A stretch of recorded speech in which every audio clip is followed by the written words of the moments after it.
Welcome, esteemed high magic students, to another enlightening episode within the sanctum of the Hermetic Order of the Golden Dawn. Today we delve further into the sacred teachings of the Neophyte grade. Our focus for this session is a pivotal aspect of the self-initiation ceremony, the exploration of the Godforms of the visible stations. As mentioned in the previous episode, during the initiation ceremony, participants visualize various roles and Godforms, representing different aspects of the psyche and connecting with larger cosmic forces. The Godforms are not directly assumed by solitary practitioners, but are channeled through officer forms, which carry out specific functions within the ritual. It is imperative that you commit to memory the primary offices of the Neophyte grade and their corresponding officer forms, as we present here. Understanding these symbolic representations is essential before engaging in self-initiation rituals. It's crucial for beginning students to start with the initial forms of Godform visualization before progressing to more advanced forms. Mastery of Godform visualization requires a deep understanding and consistent practice to effectively channel and interact with specific energies. It's important to note that the ornamentation of each Godform's throne with pairs of colors reflects their elemental or sephirotic affinity, serving as receptacles or batteries for the divine energies associated with that Godform. The Godforms are based on Egyptian iconography, where the skin tone of women in the Godforms is represented as rich yellow gold, while men are depicted with a warm reddish-brown tone. Visualizing white light symbols for groups of Godforms is crucial. The first group consists of the officers on the dais. Envision above each Godform of the officer a circled cross of white light, symbolizing the inner order. The second group of Godforms consists of the officers in the hall. You must envision above them a cross and a triangle of white light, symbolizing the outer order. Finally, you will envision a triangle of white light above the Godform of the sentinel of the Neophyte hall, known as Phylax.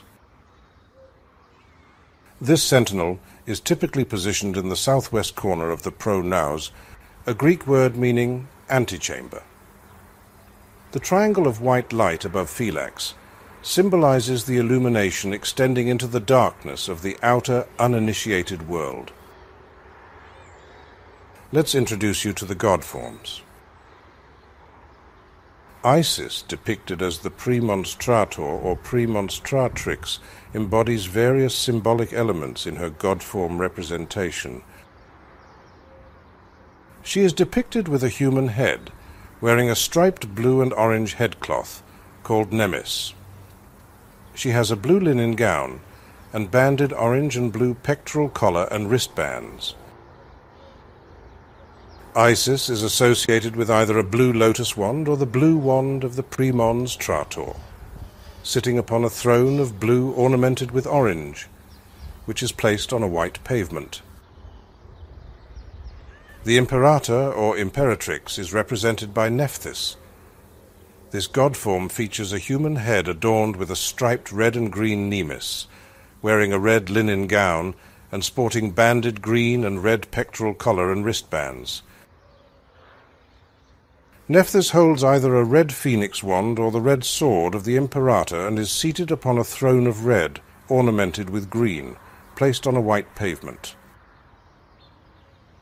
The Cancelarius, or Cancellaria, is represented by Thoth, depicted with the head of a white ibis and wears a striped yellow and violet nemes, a white linen kilt, and an overkilt striped yellow and violet. His pectoral collar and wristbands are banded in violet, yellow, and violet. Thoth carries either a yellow jed wand or the yellow scepter of the Cancellarius. He may bear a yellow scribal palette with brush pens of the 7 rainbow colors. Thoth is seated upon a throne of yellow ornamented with violet, placed on a white pavement. Thoth can also be represented as the synthesis of the three chiefs, embodying the adept triad. The colours associated with the three chiefs often reflect their corresponding Sephiroth on the Tree of Life, Hesed, Geburah, and Tifereth, symbolizing their energetic qualities and roles in guiding magical currents from their source into the temple. Thoth retains the head of a white ibis. He wears a nemes striped yellow and white, a white linen kilt, and an overkilt striped yellow and white. His pectoral collar is banded in red, yellow, and blue, while his wristbands follow the same color pattern of red, yellow, and blue. Thoth carries a yellow phoenix wand, a blue crook, and a red scourge. The god is seated upon a throne of yellow ornamented with blue, red, and yellow, placed on a white pavement. The Hierophant is represented by Osiris. Osiris has a human head and wears a nemes striped white and yellow, topped with the white Atef crown of the Upper Egypt. The Atef crown is a combination of the Hejet, a white crown of Upper Egypt with ostrich feathers and plumes. Osiris is mummy-wrapped in white except for his head and hands. His pectoral collar is banded in white, red, blue, yellow, and black, while his wristbands are banded in yellow and white. Osiris carries either a white jed wand or a white crown-headed scepter of the Hierophant. The god is seated upon a throne of white ornamented with yellow, placed on a white pavement. The past Hierophant is represented by the god form Hiereus. This god form has the head of a hawk and wears a nemes striped yellow and violet, surmounted by the dual red and white Sekemti crown representing the upper and lower Egyptian realms. His linen kilt is white, and his overkilt is striped yellow and violet. His pectoral collar is banded violet, yellow, violet, while his wristbands are banded yellow and violet. Hiereus bears a red phoenix wand, or the red crown-headed scepter of the Hierophant. The god stands upon a white pavement when on the dais, and a black and white pavement when in the lower hall.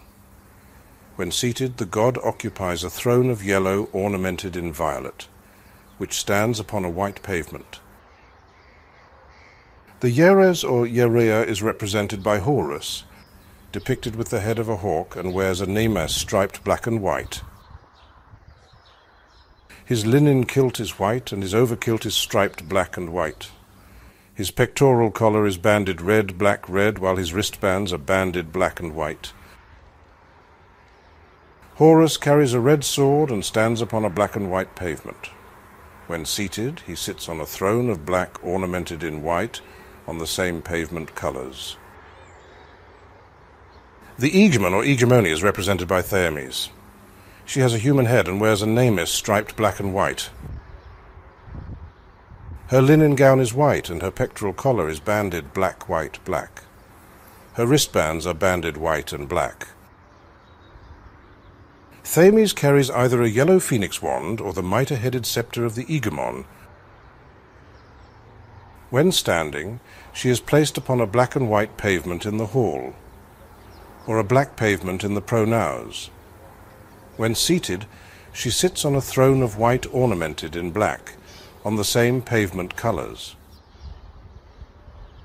The Daduhos, or Dadohi, is represented by Neith. She has a human head and wears a nemes striped black and white. Her linen gown is black, and her pectoral collar is banded white, black, white. Her wristbands are banded black and white. Neith carries a red censer and stands upon a black and white pavement when standing. When seated, she sits on a black and white pavement. The Stolistes is represented by Mut. She has a human head and wears a nemes striped black and white. Her linen gown is black, and her pectoral collar is banded white, black, white. Her wristbands are banded black and white. Mut carries a blue cup and stands upon a black and white pavement when standing. When seated, she sits on a black throne upon a black and white pavement. The Keryx, or Keryx, is represented by Anubis. The god form has the head of a black jackal or wolf, and wears a nemes striped white and black. His linen kilt is white, and his overkilt is striped white and black. His pectoral collar is banded black, white, black, while his wristbands are banded white and black. Anubis carries a wand, terminating in the key or were-wajeti symbol, and a violet lamp with a flame in the form of a red yod. He stands on a black and white pavement in the hall and on a black pavement in the pronaos. When seated, he sits on a black throne on a black and white pavement. The Philax, or Philakissa, is represented by the god form Ophes. He has the head of a black jackal or wolf and wears a black nemes. His linen kilt is white and his overkilt is black. His pectoral collar is banded black, white, black, and his wristbands are black. Ophes carries a red sword and stands upon a black pavement. When seated, he sits on a black throne on the same black pavement. That is it for today. Thank you for joining us on this exploration of the god forms of the visible stations. We hope that the insights shared in this episode have been valuable to you. We understand that this information may seem overwhelming at first glance, but don't let it discourage you. With practice, study, and perseverance, you will be able to perform the Neophyte grade ritual satisfactorily. In our next episode, we will delve into the setup, tools, and rituals required for the Neophyte ceremony, offering practical guidance for your magical journey. As we conclude this enlightening journey into self-initiation within the Neophyte grade, we encourage you to stay connected with our channel. If you appreciated this content, please like and subscribe to stay informed about our upcoming episodes on magical practices and esoteric knowledge. For those interested in supporting our channel and contributing to our ongoing work, consider becoming a Patreon member or making a donation via PayPal. Your generosity enables us to create more valuable content and share transformative experiences with our dedicated community. We value your feedback, so please don't hesitate to reach out to us with any comments or questions. Thank you to all our subscribers and Patreon members for your incredible support. Together, let's continue our journey into high magic and work towards making the world a better place for everyone.